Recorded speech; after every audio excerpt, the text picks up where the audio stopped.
Salut tout le monde et bon retour dans notre communauté de foi et de réflexion. Aujourd'hui, nous nous tenons au seuil de l'un des plus grands mystères de notre existence. C'est une question qui, dans le silence de la nuit, touche chaque cœur humain. Que se passe-t-il lors de ce dernier moment délicat où le souffle quitte le corps? Est-ce un interrupteur instantané, un fondu au noir soudain? Ou est-ce quelque chose de bien plus profond, de bien plus actif? Nous pensons souvent à la mort comme à un événement passif, quelque chose qui nous arrive. Mais aujourd'hui, nous allons regarder à travers les yeux d'un saint qui voyait les choses différemment. Nous regardons à travers les yeux de saint Padre Pio, le mystique de Pietrelcina, qui a reçu la grâce terrifiante et magnifique de voir le combat spirituel invisible qui a lieu lorsqu'une âme lutte pour rester en vie. Nous explorons une réalité dont on parle rarement, la résistance de l'âme. Padre Pio, avec ses mains percées et son cœur brûlant d'amour divin, se trouvait souvent au chevet des mourants, parfois physiquement, et souvent par le mystère de la bilocation. Et ce qu'il y voyait n'était pas toujours une paix immédiate. Il voyait une lutte. Il était témoin d'âmes s'accrochant à leurs enveloppes mortelles, non seulement par instinct biologique de survie, mais par désespoir spirituel. Il voyait que pour beaucoup, la séparation de l'âme et du corps est un combat de lutte avec la vérité. Pourquoi luttons-nous? Pourquoi, alors que les portes de l'éternité s'ouvrent, nous agrippons-nous au cadre de la porte de la terre? Padre Pio nous enseigne que cette lutte naît de la peur, non pas nécessairement la peur de cesser d'exister, mais la peur de nous voir enfin tels que nous sommes vraiment. Padre Pio disait souvent que l'âme, dans ses derniers instants, devient extrêmement consciente de l'immense pureté de Dieu. Imagine vivre dans une pièce faiblement éclairée toute ta vie, et soudain, une porte s'ouvre sur l'éclat aveuglant du soleil. Ton instinct est de te protéger les yeux, de reculer, de te cacher dans les ombres que nous connaissons. C'est ce que Pio voyait. Il voyait des âmes réaliser qu'elles portaient des fardeaux, des colères non résolues, des ressentiments cachés, des attachements désordonnés à l'argent ou au statut, et réaliser soudain que ces choses ne peuvent pas passer par la porte de lumière. Et ainsi, la panique s'installe. Elles se battent pour rester dans le corps, parce que le corps a été leur cachette. Il existe une histoire racontée par ceux qui connaissaient bien Padre Pio, concernant un homme que nous appellerons Alessandro. Alessandro était un homme d'influence, un homme qui avait bâti un petit empire commercial dans sa ville. Ce n'était pas un homme méchant, mais c'était un homme consumé par la terre. Son cœur était attaché à ses livres de comptes, à sa réputation et au contrôle qu'il exerçait sur sa famille. Quand Alessandro tomba gravement malade, sa famille appela les médecins qui dirent qu'il y avait peu à faire. Mais Alessandro ne voulait pas accepter cela. Les témoins dans la chambre décrivirent une scène d'agonie. Ce n'était pas seulement une douleur physique, c'était un refus violent et agité de lâcher prise. Il agrippait les draps jusqu'à ce que ses jointures soient blanches. Il criait des ordres à des ouvriers invisibles. Pour les médecins, c'était du délire. Mais Padre Pio, à qui la famille avait demandé de prier pour Alessandro, voyait la réalité spirituelle. Padre Pio décrivit plus tard avoir vu l'âme de cet homme essayant frénétiquement de se recoudre dans la chair. L'âme était terrifiée. Pourquoi? Parce qu'à mesure que le voile s'amincissait, Alessandro voyait que son empire était fait de poussière. Il voyait que le contrôle qu'il aimait tant était une illusion. Il réalisait qu'il était sur le point de se tenir devant Dieu, les mains vides. Et la honte était si grande qu'il préférait l'agonie de son corps mourant à l'exposition de son âme. C'est une leçon profonde pour nous. Padre Pio nous enseigne que l'âme se bat pour rester en vie parce qu'elle se sent nue sans les costumes du monde. Nous passons des décennies à construire une identité. Je suis médecin, je suis mère, je suis prospère, je suis fort. Mais au moment de la mort, ces titres s'évaporent. Tout ce qu'il reste, c'est la capacité d'aimer et l'état de grâce. Si nous n'avons pas cultivé cet amour, nous nous sentons non préparés. Nous nous sentons comme un étudiant se présentant à un examen final en réalisant qu'il n'a jamais assisté à un seul cours. Padre Pio ne s'est pas contenté de regarder cette lutte, il y est entré. Il savait que cette peur était le terrain de jeu du diable. L'ennemi de nos âmes utilise ce moment de panique pour murmurer des mensonges. Il murmure Tu n'es pas prêt. Tu es impardonnable. Regarde ce que tu laisses derrière toi. Dieu va t'écraser. Cela amplifie le combat de l'âme pour rester dans le corps. Mais c'est là que l'espoir entre en scène. C'est là que l'histoire passe de la tragédie au triomphe. Padre Pio a révélé qu'aucune âme n'est laissée seule pour mener cette bataille, même si elle en a l'impression. Dans le cas d'Alessandro, alors que son agitation atteignait son paroxysme, Padre Pio commença à prier. Il ne disait pas seulement des mots, il offrait sa propre souffrance comme rançon. Il fit appel à l'ange gardien de l'homme. Padre Pio enseignait que l'ange gardien est le plus actif durant ses derniers instants. Il voyait l'ange se tenir là, non comme un observateur passif, mais comme un guerrier et un consolateur. Padre Pio expliquait que l'ange gardien murmure la contre-vérité à l'âme. Alors que l'ennemi murmure la peur, l'ange murmure la miséricorde. L'ange rappelle à l'âme les moments de bonté, aussi petits soient-ils. L'ange ne pointe pas vers le mérite propre de l'âme, mais vers les plaies du Christ. Pour Alessandro, le tournant ne vint pas quand son corps récupéra. Ce ne fut pas le cas, mais quand son esprit s'abandonna. Padre Pio décrivit avoir vu le moment où l'homme cessa de regarder ses livres de comptes et regarda la croix. Cela nécessita un acte de volonté massif pour lâcher prise sur la peur. Cela nécessita qu'il dise « Je suis vide, Seigneur, mais tu es plein ». Padre Pio disait qu'au moment où une âme cesse de se battre pour rester en vie et accepte de mourir dans la volonté de Dieu, la nature de l'expérience se transforme instantanément. La sensation de déchirement s'arrête. La peur s'évapore. L'obscurité du lit de mort est remplacée par une douce lumière invitante. La prise d'Alessandro sur les draps se relâcha. Sa respiration, qui avait été saccadée et luttant contre l'inévitable, devint un rythme d'acceptation. Il mourut paisiblement.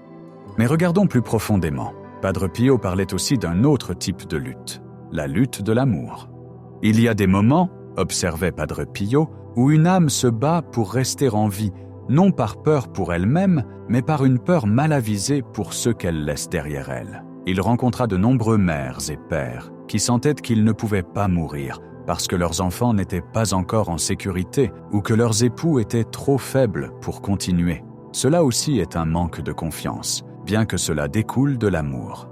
Il existe un récit touchant d'une femme, une mère dévouée de 5 enfants qui mouraient de la tuberculose. C'était une fille spirituelle de Padre Pio. Elle était dans une détresse terrible, s'écriant « Je ne peux pas les laisser. Qui les nourrira? Qui leur apprendra leurs prières ?» Elle combattait la mort avec chaque once de son instinct maternel. Elle barrait la porte contre les anges. Padre Pio lui rendit visite en esprit. Il vit que son amour était réel, mais sa foi était petite. Elle croyait qu'elle aimait ses enfants plus que Dieu ne les aimait. C'est un piège dans lequel beaucoup d'entre nous tombent. Nous pensons être la cheville essentielle qui tient l'univers ensemble pour nos proches. L'intervention de Padre Pio ici fut douce mais ferme. Il communiqua à son esprit « Ma fille, penses-tu que tu les as créés? Penses-tu que tes soins sont plus grands que la providence du Père ?» Il lui montra qu'en luttant pour rester, elle bloquait en fait la grâce que Dieu voulait déverser sur sa famille, à travers son intercession depuis le ciel. Il lui enseigna un secret que nous devons tous apprendre. Nous pouvons faire plus pour nos proches de l'autre côté du voile que nous ne pouvons le faire ici, avec nos mains limitées. Quand nous sommes dans le corps, nous ne pouvons être qu'à un seul endroit, nous ne pouvons offrir qu'un réconfort humain.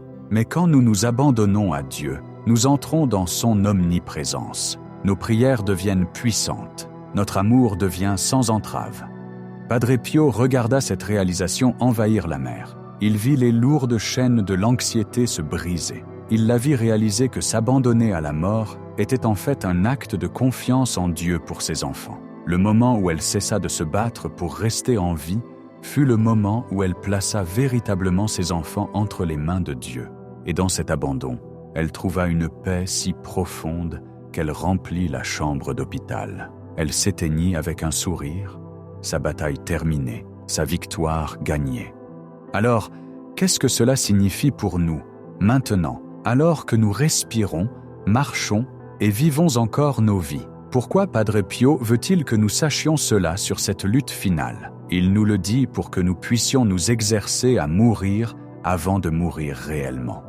La lutte pour rester en vie, le combat contre l'inévitable, est un symptôme de la façon dont nous vivons. Si nous vivons en agrippant nos possessions, nous lutterons pour les lâcher à la fin. Si nous vivons en ayant besoin de contrôler chaque résultat, nous serons terrifiés par la perte ultime de contrôle qu'est la mort. Si nous vivons en cachant nos péchés, nous serons terrifiés par la lumière de la vérité.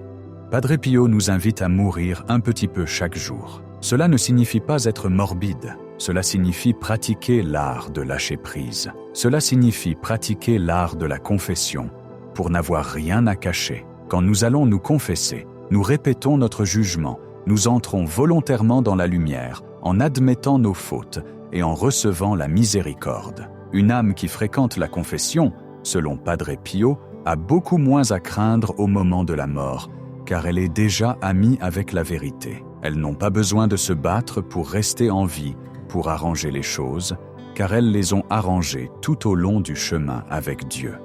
De plus, Padre Pio souligne le rôle critique de la prière pour les mourants. Il voyait que les prières des vivants, le rosaire, le chapelet de la divine miséricorde, agissent comme un baume apaisant sur l'âme en lutte.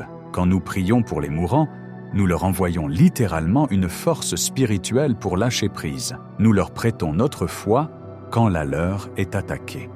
Il décrivait souvent l'antichambre de la mort comme un lieu de confusion. L'âme est comme un voyageur qui a perdu son billet et panique à la gare. Nos prières sont la voix calme qui les guide, qui remet le billet dans leurs mains. Il y a un beau mystère dans la façon dont Padre Pio voyait le combat. Il reconnaissait que l'instinct de vivre est un don de Dieu. Nous ne sommes pas censés haïr la vie, mais la distorsion survient quand nous élevons la vie biologique au-dessus de la vie éternelle. Le combat devient un péché quand il est un rejet de l'appel de Dieu à rentrer à la maison. Imagine un enfant jouant dans la boue dans le jardin. Le soleil se couche, l'air se rafraîchit, et le père appelle depuis le pas de la porte « Rentre, c'est l'heure du souper, il fait chaud ici ». Mais l'enfant continue de jouer dans la boue, ignorant l'appel, se débattant contre le père quand il vient le chercher, hurlant « Non, je veux rester ici !» Nous sommes cet enfant. La terre est le jardin. Nos luttes, nos entreprises, nos soucis, c'est la boue. Et la mort est simplement le Père venant nous chercher parce que le soleil s'est couché. Padre Pio voyait des âmes donner des coups de pied et hurler, combattant les bras du Père, terrifiés à l'idée de quitter la boue. Et il voyait l'immense patience de Dieu qui attend, qui envoie des anges pour amadouer l'enfant, qui utilise les prières des saints pour calmer l'enfant. Mais la plus belle chose que Padre Pio voyait était ce qui se passe quand le combat s'arrête. Il décrivait le baiser du Seigneur, quand l'âme épuise enfin sa résistance, quand elle dit enfin « Entre tes mains, je remets mon esprit », l'atmosphère change instantanément. La peur du jugement est remplacée par le choc d'être aimé. Padre Pio enseignait que pour l'âme qui s'abandonne, Jésus n'apparaît pas comme un juge avec un marteau, mais comme un époux. La douleur de quitter le corps est oubliée en un instant, éclipsée par la joie de la reconnaissance. L'âme réalise « Oh, c'est toi, c'était toi depuis le début ». Il y eut un incident impliquant un frère qui était terrifié à l'idée de mourir. Il avait vécu une vie pieuse, mais il était scrupuleux. Il s'inquiétait toujours de ne pas en avoir fait assez. Alors qu'il agonisait, il était agité, en sueur, les yeux parcourant la pièce. Il se battait pour rester en vie, pour dire un rosaire de plus, pour faire une pénitence de plus. Il se sentait inachevé. Padre Pio s'assit près de lui et lui tint la main. Il ne lui dit pas de prier plus, il lui dit d'arrêter. Il dit « Mon frère, laisse la comptabilité à Dieu. Tu essaies d'acheter ton entrée au ciel avec ton temps. Le ciel est un cadeau. Laisse tomber tes pièces, laisse tomber tes soucis, laisse-le simplement te prendre. » Cela prit du temps, mais finalement le frère arrêta ses prières frénétiques. Il arrêta d'essayer de faire, il commença à simplement être. Et dans ce calme, Padre Pio vit la paix du Christ descendre. Le combat du frère prit fin, et sa vie éternelle commença, non au moment où son cœur s'arrêta, mais au moment où sa volonté s'abandonna. C'est le message central que Padre Pio nous offre aujourd'hui. La bataille à laquelle nous faisons face à la fin de nos vies est la même que celle que nous affrontons chaque matin, la bataille de la confiance. Nous nous battons pour rester en vie parce que nous pensons être les auteurs de notre histoire. Nous pensons que si nous fermons le livre, l'histoire s'arrête. Mais Dieu est l'auteur. la mort n'est pas la fin du livre. C'est simplement le fait de tourner la page vers un nouveau chapitre, un chapitre écrit en lettres de feu et d'or. Alors, comment nous préparer? Comment nous assurer que lorsque notre heure viendra, nous ne gaspillerons pas notre énergie finale à nous battre contre Dieu? Nous pratiquons l'abandon maintenant. Quand les choses ne vont pas dans notre sens aujourd'hui, nous disons « Jésus, j'ai confiance en toi ». Quand nous perdons de l'argent, la santé ou un statut, nous pratiquons le lâcher-prise. Nous desserrons notre emprise sur le monde tant que nous y sommes encore. Nous demandons à notre ange gardien chaque jour de nous préparer pour ce voyage final. Padre Pio priait souvent « Seigneur, ne me laisse pas mourir dans la peur, mais dans l'amour. Ne me laisse pas me battre pour rester, mais courir, pour partir, afin que je puisse être avec toi. » Prenons cela à cœur. La peur de la mort est naturelle, mais la grâce de Dieu est surnaturelle. Nous n'avons pas besoin d'avoir peur de la transition. Si nous vivons avec notre main dans la sienne, le moment de la mort sera simplement un resserrement de sa prise, nous tirant hors des ombres et vers la merveilleuse lumière.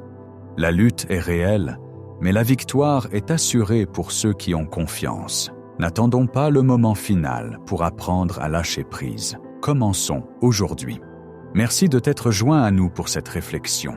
Que l'intercession de Padre Pio te donne le courage de faire confiance à Dieu avec ta vie et avec ta mort. À la prochaine, puisses-tu marcher dans la paix et l'abandon.